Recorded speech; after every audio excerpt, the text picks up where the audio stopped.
And we're back with a quick tutorial on combat and dealing with different raids and aggressions that will come towards your base. Now, in watching people play, I've noticed that there's a few things that catch people that should be a lot easier to deal with, but everything's easier if you know how. So what we're going to specialize in here at the start of this episode is close combat raids. This is going to include your Manhunter attacks, your Scyther raids, and your insects infestations. All of those are close combat units, and they are so much handier to deal with than pretty much any other raid type. First thing you want to do is you want to get some chump blockers, some animals up there. Now to do that, all you do is you grab a zone tool. You're going to expand an allowed area. We have this as area 1. Then all you do is you tell animals to go in there. You go into your animal zoning tool and you tell those animals to move into that section. They basically act as blockers. They won't run away from these enemies, and they'll just basically tank hits and keep them in that location.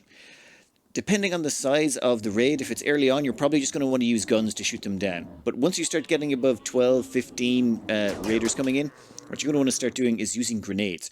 Grenades do splash damage, and they're really good. So what we're going to do here is we're going to target the ground right here, and you want to target one tile away from the walls. We'll come back to this, but right there, and then once that one starts firing, I'm going to get the second batch of grenades, and I'm going to get them to fire at the exact same spot as well. The reason for this is it causes splash damage to all of the attackers. This makes life so much simpler for us. Look at the massive amount of damage it's doing to all of them. At the same time, it stuns the enemies as well, which means any of the survivors are slower moving into the choke point, which means there's less damage done to our defending animals. This allows you to take on raids that should crush you horrifically. Now, one mod I would recommend, or one quality of life mod, is the ground targeter. The ground targeter is the tool that allows you to hold down shift, and you can target the ground with your grenades. The reason for this is, if you don't target the ground with your grenades and instead target an animal or a corpse or something on the ground, you're going to end up dragging the grenades back into your kill box. There we go, all dead. And how much damage did we actually take during that? If we check, we just got damage to one animal there, 2 animals. So 2 animals took damage, and that's it. We didn't take any damage to our pawns. This is the power of this blocking technique. The only thing that gets hurt is your animals. Your animals are cheap and expendable, no offense, and this allows you to stop pretty much all close combat raids dead in their tracks. The only exception to this is human raids, as in if you get a tribal raid that's close combat or a pirate raid that's close combat. Let's cover a few of the things that can catch you out when you're using this technique, and one is accidentally targeting a corpse or a chunk of rock instead of the ground. For example, we're going to just flick that grenade there and the pawn will start firing. And what they'll do is they'll end up blowing up that corpse. And they'll just keep firing and you won't know anything is wrong. But then, there, it's gone, and you'll notice they've stopped firing. That's because that was their target.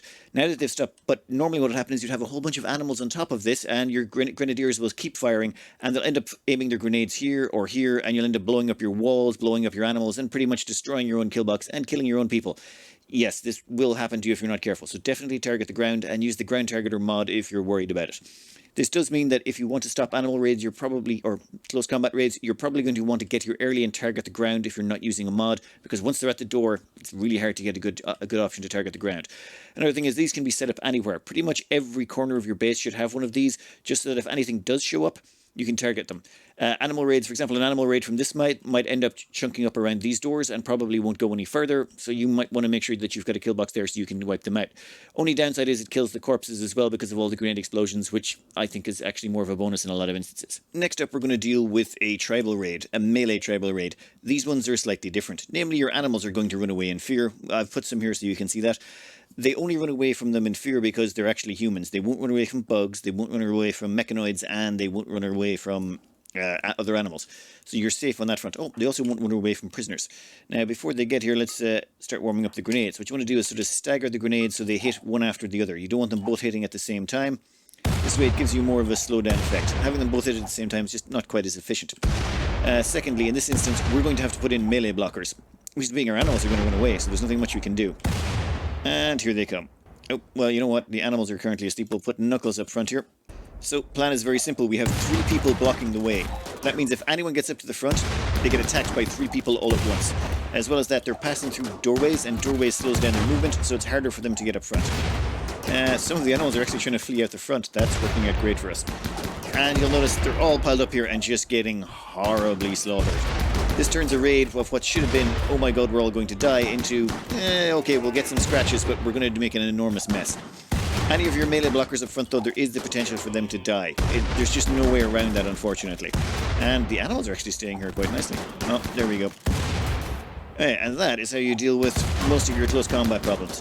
Now, one thing you're also going to have to pay attention for is these Grenadiers. Your positioning of them and their distance from the doorway is incredibly important. This here is how far we keep our Grenadiers from the doorways. There's actually a very good reason for this, is because one Grenadier can toss this 1, 2, 3, 4 tiles, and it won't clip the walls. It will travel straight through and out the other side. However, when they do get to the other side, they have an enforced miss radius of 1. This means if you aim here, there's the possibility that they can land here, well, basically around in a circle around that point. So if you do aim here right in front of the doorway, then every so often a grenade's going to land here, here, or here, and it's going to blow up your walls. Also, if you aim from just one tile further back from, say, here, and what's going to happen is, this may take a little bit of time, depending on how good the shooter is. Oh, yeah, see there, they clipped that wall. And boom, you've just destroyed that wall segment, taken out your doors, enlarged your kill box, and probably doomed yourself. Well, okay, from now on it's not so bad. They'll be aiming past this point. So do yourself a favor. Make sure that you've got only a 2 tile thick wall. If you use a 3 tile thick wall, you're also going to have similar problems, and you'll only be able to use 1 grenade. Or use 2 tile thick walls, 2 doors, and 2 Grenadiers. Now, you don't have to use 2 Grenadiers straight away. Early on, when it's only like 5, 6, 8, 10, just use 1 set of grenades. But as they start to become denser and denser and you can gain more and more damage and value for it, go for it. One thing that's weirding me out is the animals didn't run away that time. Maybe I'm misremembering things. I know if you attack another tile and you bring your animals with you, or you get ambushed, your animals will run away from humans. Never mind. Maybe it's different when you're actually defending your tile. Anyway, grenades. I am currently using a simple sidearms mod that allows you to switch between weapons. If you're not using the simple sidearms mod, which I'd say most people are not, you can store your grenades on a shelf near the location. You don't even have to roof them in, and they don't deteriorate. So grenades, anything on a shelf, even if it's outside, will not deteriorate. So this is a handy way to keep grenades at strategic locations so that you can pick them up when any pawns show up. Normally what will happen is you'll have 2 pawns that you'll dedicate towards doing grenades, preferably ones with the fast firing trait. Fast firing trait works really well with grenades. Increases your damage output by about 20%. It's amazing. That covers most of the melee blockers. Anything that comes at you. Oh yeah, bug infestations, same thing. Do not use Molotovs on animals or bugs though. The reason being, it'll set them on fire, and then what they'll do is they'll panic and they'll run, and because of that they ignore normal rules and they'll run through your units and pop out the other side. And then when they stop being on fire, they'll attack you from the rear, and this sort of messes with your damage output, and you'll end up getting surrounded and most likely killed, or at very best injured badly. Another thing that it's great to use your animals for is prison breaks. Prison breaks, do not use your own people for this if you can avoid it. If you use your own people, you're probably going to kill the prisoner at best. At worst, you're going to injure your pawns. Best thing to do, just use the zones again, expand that area, pick an area right there, and force a bunch of animals into it. They don't need any training, they don't need any special combat abilities. All they need to do is be zoned into this area, and then when your prisoner tries to escape, they're going to try and run through the Alpaca police. And the Alpaca police, yeah, they're not going to have any of that. As well as that, at the same time, you're far less likely to do any fatal damage to them. I'm not saying you can't, it's just you're far less likely because the alpacas do far less damage. They're most likely going to nibble your prisoner unconscious, as opposed to crushing their chest and killing them, which your own pawns will do. As well as that, any injuries that happen to your alpacas, oh well, that happens. Another thing we can do is, actually, let's expand that area a little bit. Come on. Come on, everyone. You know what, we're going to clear a little bit of the area as well. This is taking too long. And there we go. We've managed to knock them unconscious without killing them or endangering any of our pawns. Now, you'll notice I put all of our pawns over here out of the way, because if any of them ran by, they'd probably shoot them dead. Just a thing to note. This allows you to take care of prison breaks with minimal risk to any of your pawns. All you got to worry about is some animals getting injured, and in all fairness, you can heal back up the animals, and you get some free medical training out of it. That covers most of the melee threats you're going to face, from prisoners to Scyther raids to Manhunters and the odd bug infestation.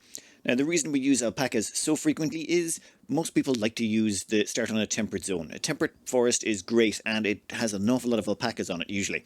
As well as that, alpacas have a 0% chance of turning Manhunter on a failed taming attempt, which means you're more likely to tame them early on and end up with alpacas. Also, they produce some good wool, and they're decent enough pack animals if a little slow. So you're probably going to end up with a bunch of alpacas, assuming you're going on a normal playthrough. This style would probably not be so good if you're playing on extreme desert or extreme tundra, that type of stuff, or an ice sheet, things like that. You're going to have to adapt. I think we'll cut that out there. That's pretty much how you handle all the sorts of close combat raids you're going to encounter, including prison breaks. I think next up we'll probably tackle something along the lines of how to deal with centipedes. Those things are a bit of a nightmare to deal with. If you have any requests for any particular tutorials you'd like, we can have a look at those either. But I think for now we'll cut that out. I hope you enjoyed and good luck. In our last playthrough, we were trying to gain the Stellic Crown, but we couldn't take it off them without killing them first, which made it tainted. Someone pointed out what we should have done was killed them and resurrected them. Now can we strip them? Oh, come on, seriously? We just brought them back from the dead and we still can't strip them? Oh, that is just the worst. Though I have to admit, that would have been a wonderful flex. Kill them, bring them back to life, and then strip them, just as a sort of a warning. Oh, we should have brought them back to life anyway. Then we could have let them live and run off the map. As a warning to the next 10 generations of royals. One other thing we could have done, though, is we could have captured them and actually recruited them. If we actually recruited them as a prisoner, we could then get them to strip off their equipment by just telling them to do so. Of course, then we would have technically had a recruit, and we didn't really want them. All we wanted was the crown. But that is the only way I could find to take the crown without having to kill them, was recruit them and then get them to take off the crown. And then what, imprison them and let them escape? That was probably about the only way to get it off them. It didn't, I don't know, that doesn't feel quite as baller as it should have been. I think this is probably going to be a little bit confusing to people who are only here for the tutorial, but yeah, it doesn't matter. This is just some side projects we were working on.